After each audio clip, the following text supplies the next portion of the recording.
Ram Ram ji. Sir जी, इस समय आप भी कहोगे दोपहर के समय जुड़ गया। भाई, एक ज़रूरी बात थी, मेरे मन में भाव था इसलिए बता रहा हूँ। सर, अगर आप भी ध्यान के पथ पे है ना, तो सही ध्यान तो सेल्फ लव है। खुद के अंदर प्रेम पैदा करना।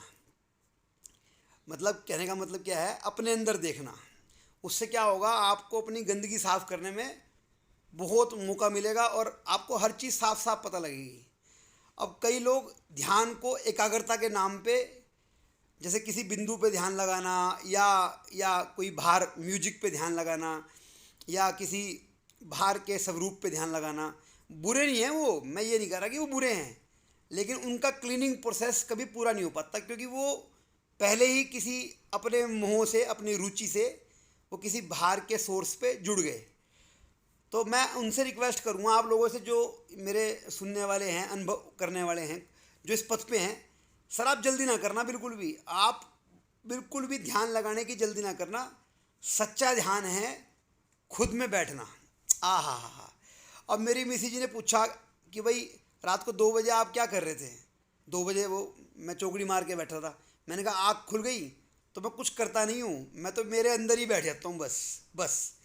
कभी पाँव से ऊपर देख रहा, कभी नीचे, कभी अपने ही श्वास को अनुभव कर रहा। मतलब सहज मन बैठ गया, कोई विचार नहीं। कई बार देखता भी नहीं, बस ऐसे ही शून्य है, बस सहज मन बैठा हूँ।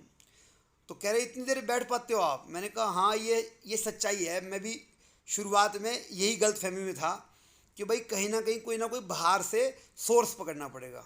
अब बाहर से सोर्स में क्या होता है, आपने कहीं भी रुचि पैदा करी, मैं गलत या सही की बात नहीं कर रहा। अगर आपने सही भाव में भी भले रुचि पैदा करी, चाहे बाहर किसी इष्ट में, चाहे किसी तीर्थ स्थान में, चाहे किसी मंत्र में, तो आपको ना फिर वो आसक्ति हो जाएगी। आप उसके बगैर नहीं कर पाओगे, फिर आपको वही आसक्ति के साथ जाना पड़ेगा। और आपका अपना जो क्लीनिंग प्रोसेस है ना, वो कहीं कमज़ोर पड़ जाएगा। आप बल्कि विपदाओं से, परेशानियों से बचने की बजाय आप उनको फेस करो। आप सीधा सीधा ध्यान की तरफ मत जाओ। पहले मन निर्मल होवे, शंका दूरे। क्योंकि जब परमात्मा सारे में है तो आपके अंदर भी है। जब वो जर्रे जर्रे में तत्व रूपी परमात्मा विराजमान है तो आप में भी तो है। तो आप चिंता ना करो, अपने अंदर कैसे पैदा होगा वो, जब आप अपना अंदर का मन पढ़ोगे, देखोगे, गंदगी साफ करोगे। और अगर आप कहीं चूक गए, आप वो कोई एक आधी शक्ति पाने के लिए, एक आध काम अपना हल करने के लिए, कंसल्टेशन के नाम पे जो ध्यान हो रहा है, जो अलग अलग विद्याओं के जरिए हो रहा है, तो आपसे कहीं गृहस्थ जीवन में चूक हो जाएगी। आपको थोड़ा सा बेचैन लगोगे। आप कहोगे चलो चलो कहीं जाओ, तीर्थ स्थान पे जाओ, पहाड़ों पे, कहीं तप में किसी बिंदु के ऊपर आप तप करने बैठ जाओगे, तो आपको बाकी जगहों पे रुचि नहीं पैदा होगी। और जब आप सेल्फ लव करोगे, खुद से प्यार करोगे, खुद के साथ बैठोगे, तो आपको हर काम में मज़ा आएगा। सर मैं आपको सही बता रहा हूँ, ये होगा आपके साथ में एक दिन। तो आप भी ध्यान देना मेरे भाई, कच्चा लालच मत करना। इस पथ पे बस वही फंसता है जो कच्चा लालची है, जो अपनी रुचि के हिसाब से ईश्वर को छोटे मोटे रूप में देखता है, वो फंसता है। भाई ईश्वर अनंत है, वो तेरे अंदर भी है। तो तू मन को अपने निर्मल कर ले, वो आपको अंदर ही अनुभूत होगा, फील होगा आपको। आपको उसके चेहरे की, किसी पर्टिकुलर चेहरे की जरूरत ही नहीं पड़ेगी, ना किसी मंत्र की, ना तंत्र की। आप सहज मन चलोगे अपने आप ही। वो सारी चीज़ें सहायक हो सकती हैं आपके, वो सारी चीज़ें आपको सहायक के रूप में यूज़ करनी है, फिर कोई बात नहीं।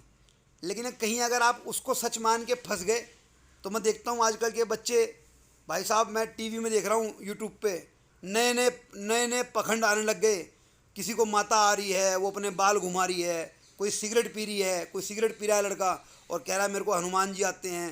वो पता नहीं क्या क्या आडंबर कर रहे हैं, मतलब। और भगवान जाने वो पता नहीं क्या करते हैं। देखो मैं किसी के नाम पे कहूँगा नहीं सर, लेकिन दुकानें खुल गई सर बहुत सारी, और आपको विचलित कर रहे हैं, वो आपको परेशान कर रहे हैं। अच्छा, वो एक बिंदु पे केंद्रित रहते हैं, सारे काम काज छोड़ के वो शक्ति के पीछे भागे, तो कोई एक आध विद्या उनको लग गई। अब वो आम जनमानस को लूट रहे हैं, उनकी भावनाओं से खेल रहे हैं। उनको पूर्ण ध्यान, पूर्ण आनंद का धेला भी पता नहीं है।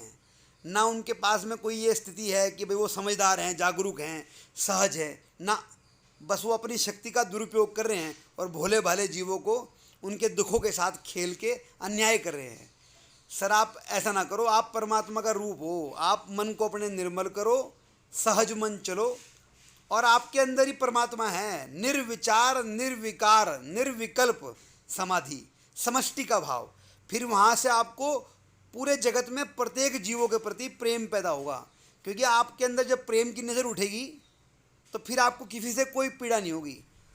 अगर आप किसी एक जगह पे फंसते हैं तो समझ लो आप मोह में हो, अभी आपका सच से कोई लेना देना नहीं है।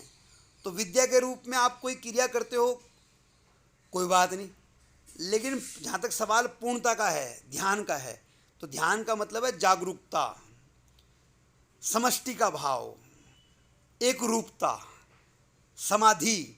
सारी नदियाँ उस दृष्टि में आके मिल जाती हैं जहाँ पर कोई विचार नहीं, कोई भाव नहीं, बस आराम से सहज मन बैठे हैं, शांत मन होके। बस जब कोई दो है ही नहीं तो किसका विचार आएगा? जब दो होंगे तभी तो विचार आएगा। जब जब तक आप करने वाले हो और किसी का कर रहे हो तब तक दो हैं। जब कोई है ही नहीं, आप खुद ही करने वाले हो, आपके अंदर ही परमात्मा है, परमात्मा के अंदर आप हो, तो बस एक रूपता आ गई, समाधि हो गई। चलिए जी, राम राम जी। मेरा कहना काम है सर, बाकी तो आपकी इच्छा पे है। राम राम जी।